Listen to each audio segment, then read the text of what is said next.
It is such a pleasure to be here today for such an important event and to honor such a great man. Can you please give a warm round of applause for none other than Reverend Nelson Rivers III.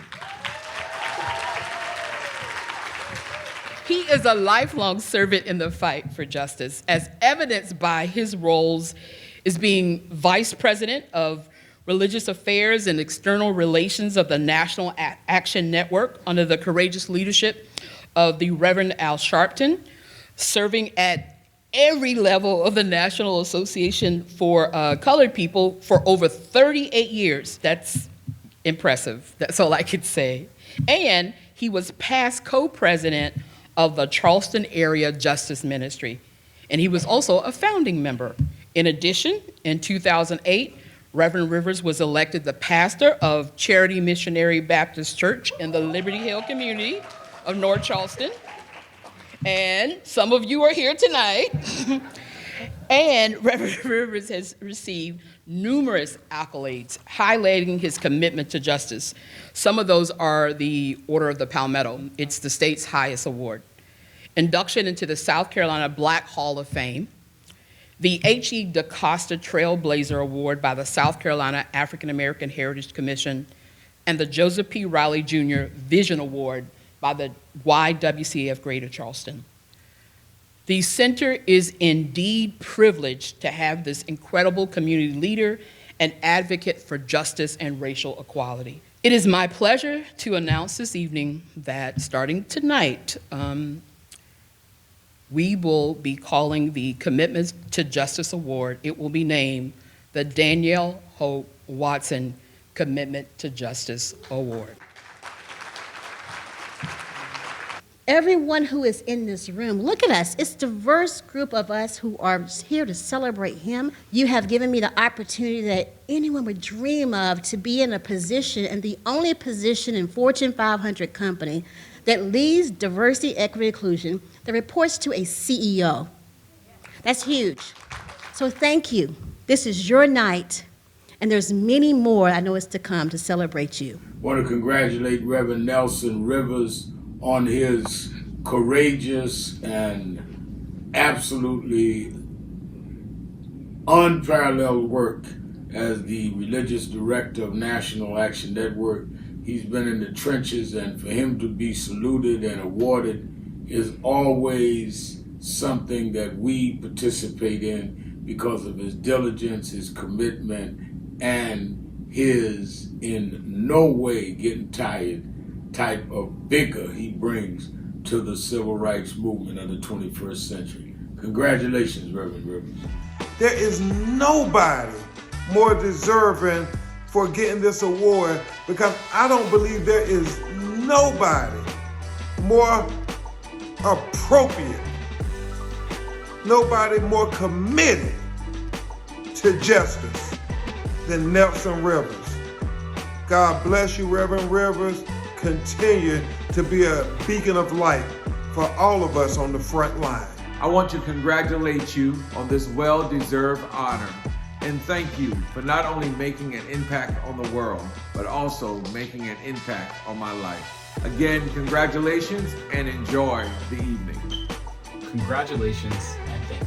It gives me great joy to extend salutations of congratulations to the Reverend Dr. Nelson B. Rivers III, one of those persons who is spiritual father, big brother, uncle, confidant, friend, advisor, and one who will push you beyond what you think are your limits. But thanks be to God that he continues to encourage all of those who he encounters. Dr. Rivers, congratulations. I love you, and there's nothing you can do about it. I know of no one more committed to justice and equality than Nelson. He has dedicated his life's work to the upliftment of humankind.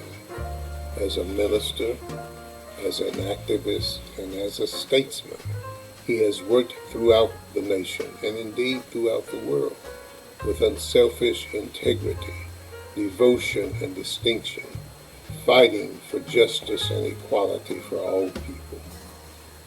The spirit, compassion, and competence with which he pursues his work is an inspiration to all people of goodwill. I join with a multitude of others in celebrating his superb leadership, and I am thankful that his service continues to be a blessing to all humanity. Thank you for presenting this well-deserved honor to my dear close friend, Reverend Nelson B. Rivers III. He ain't new to this. He's true to this. I'm thankful for his light and for his life, and I am amazed that he is such a rare breed that we have to salute those who are committed. Can you imagine what Carolina, what the nation would be if we could only replicate the heart, the spirit, and the tenacity of Reverend Nelson Rivers? Rev, I just wanted to thank you. I wanted to salute you.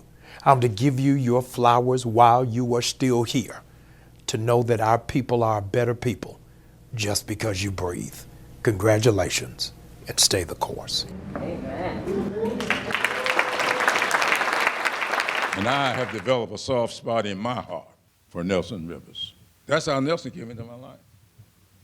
He became one of those 400 students that we sent to Wilberforce University from South Carolina. We are obliged, and I believe obligated, to pass the same along to our children. Do what is necessary to make sure that their lives are a little bit better than ours were. And nobody has made more of a commitment. Nobody has done more to make that a realization than Nelson B. Rivers III. And I'm pleased to be here tonight to say to him how much I appreciate his friendship, how much I appreciate the commitments that he made, and to say to him that I hope I live long enough to see you do all you need to do to repay us for this evening. Thank you, and Godspeed.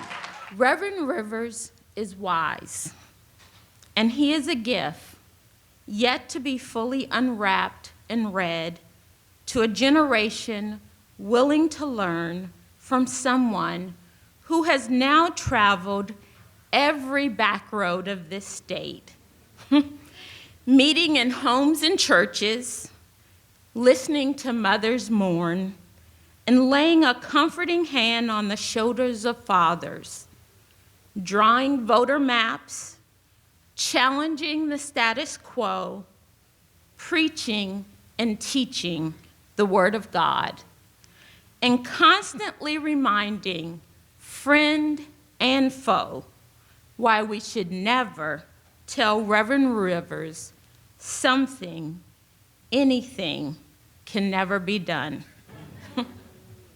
Reverend Rivers, thank you for your example, your life of service, your witness, your bravery, your willingness to guide, your gentle words of correction, and your commitment to justice. Tonight, we are here because we honor you.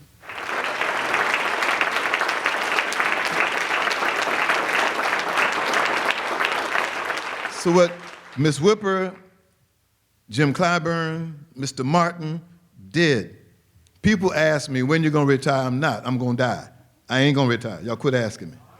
The second part is that when they wanna know, why do I do this? Because somebody thought enough of me to invest in a future that was a risk, but it was worth it.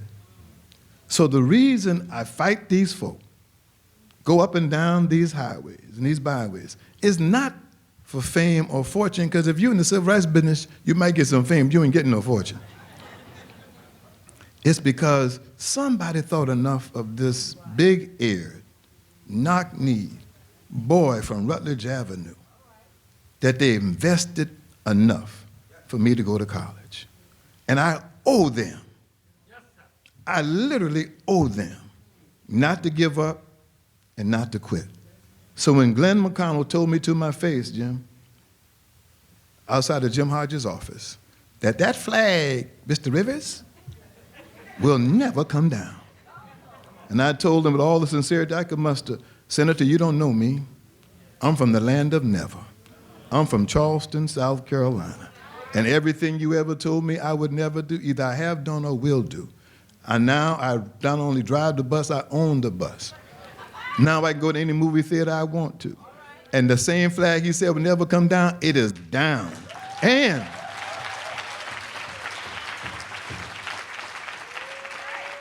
lest I forget, after George Floyd and the protests, and Marcus had to leave, I was gonna give him a shout out. I called the mayor, Tecklenburg, on the phone on a Tuesday, the 17th of that month. And I said, John, you need to take John Calhoun's statue down. He said, Rivers, I can't do it. If I do it, they'll sue me and they'll put it back up. I said, I'm gonna give you the same advice I gave Jim Hodges. You ought to take it down. But I'm gonna tell you what I'm gonna do. Next Wednesday, a week from tomorrow, I'm having a press conference. And I'm calling for the John Calhoun to come down. And I'm gonna tell you what I'm gonna do. If you don't take action to take it down, I'm gonna talk about you the whole press conference. Not part of it, the whole thing. And he went from I can't do it till the week later having the City Council of Charleston vote to take down John C. Calhoun because I'm from the land of never. Don't you ever tell me what I ain't never gonna do. I grew up in Charleston. And they're honoring me at the Francis Marion Hotel. You know I don't care nothing about no never. I'm honored. It's been a great privilege. And it's an amazing night to know all this y'all said about me. And most of it was true. God bless you.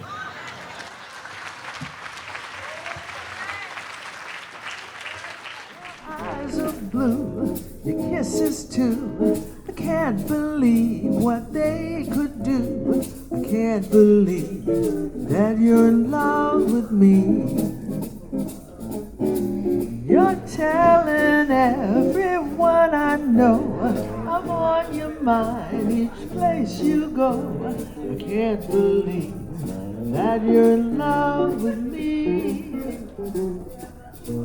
Well, I have always placed you high above you. I just can't imagine that you love